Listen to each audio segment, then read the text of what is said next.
La période d'essai permet d'apprécier les capacités professionnelles du salarié. Elle est facultative dans un contrat de travail. Par conséquent, elle ne se présume pas. Les absences du salarié ont pour effet de suspendre l'essai et d'en reporter le terme. Toute période d'essai exprimée en mois se décompte en mois calendaires. Elle expire donc le dernier jour à minuit. En cas de suspension de la période d'essai, se pose la question du calcul du report de cette suspension.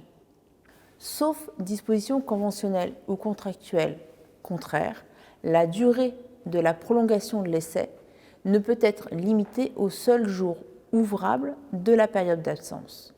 Autrement dit, tous les jours inclus dans la période d'absence du salarié sont pris en compte, y compris les dimanches et les jours fériés.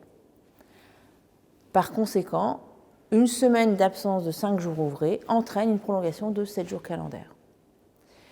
En revanche, si votre salarié s'absente une seule journée, par exemple le vendredi, on n'accole pas le week-end pour la prolongation.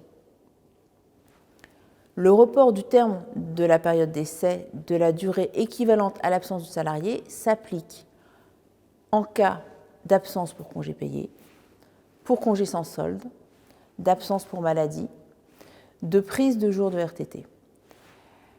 L'arrêt de la Chambre sociale de la Cour de cassation du 11 septembre 2019 a le mérite de rappeler les règles applicables en la matière. En conclusion, en cas d'absence justifiée de votre salarié, le terme de la période d'essai est reporté.